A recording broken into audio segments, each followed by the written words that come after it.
Hello everyone. So, yesterday myself and one of my co-moderators received a message from a user on Reddit who claimed to have access to the very early editions of Mass Effect Andromeda. I won't disclose exactly how he or she has access because that could potentially compromise their identity, though what I will say is that he or she has supplied me and my co-moderator with what I would consider to be sufficient proof that they are who they say they are. With that in mind, however, I do ask that you take whatever I'm about to say to you with a grain of salt. I've not played any edition of Mass Effect Andromeda myself, and I've not had any in-game footage, images, or material supplied to me in any way, shape, or form. As an additional disclaimer, I would like to say that I'm not affiliated with EA Bioware in any capacity.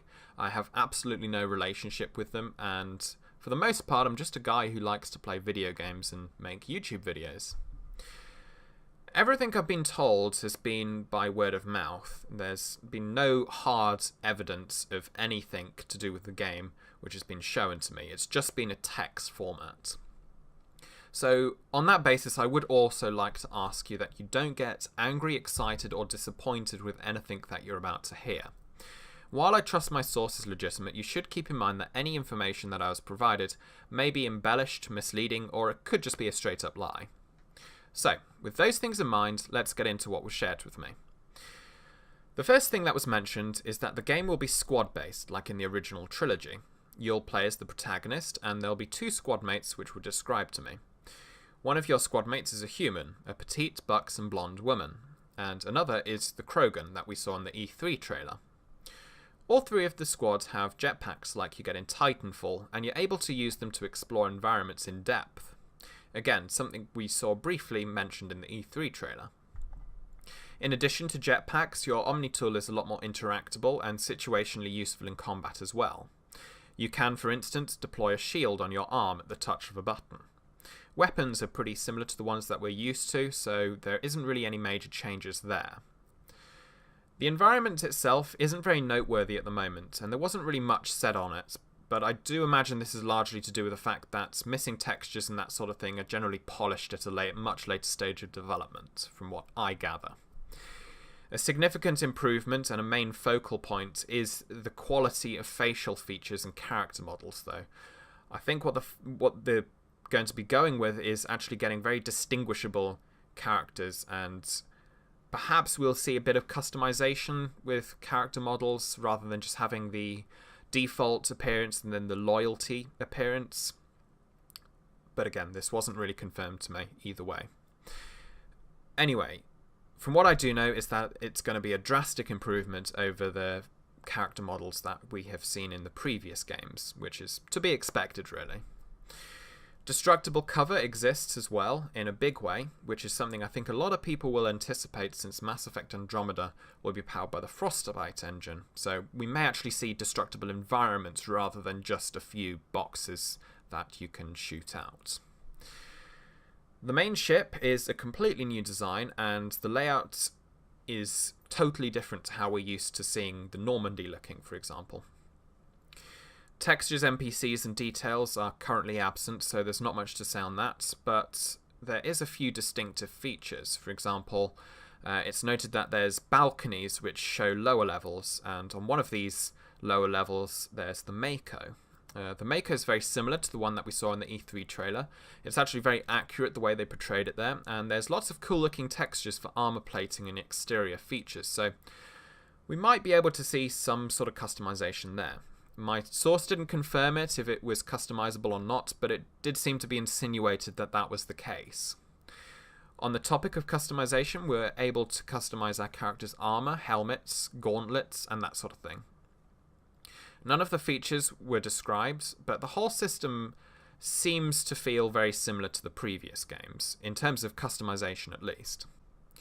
In addition to this, the ship has a section called Pathfinder Quarters. The main character you play is referred to as the Pathfinder, who is looking for a new home for the human race. The humans are not the only species, however, looking for a new home. There is other races which we've already met who are also looking for a new home. At least that's how it was mentioned.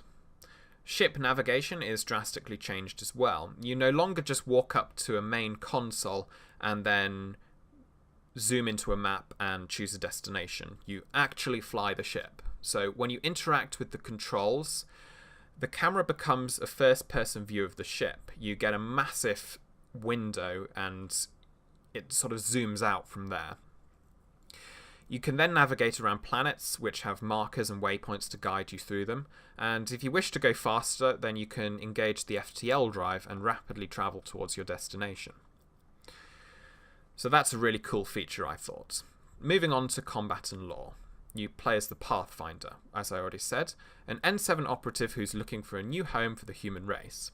It wasn't explained to me why humans are looking for a new home, just that they were, along with several other alien species. So whether that's because the Milky Way is uninhabitable, or if they just simply want to branch out, I really don't know. From the ship, you're able to conduct strike missions. There's a meeting room as well, which was mentioned, where you can interact with your squad, though it wasn't made clear if this was an interaction which is done in cutscenes like we've seen in previous games, or if it was a fully functional war room like in Dragon Age Inquisition. While in combat, you fight the enemies that were seen in the E3 trailer.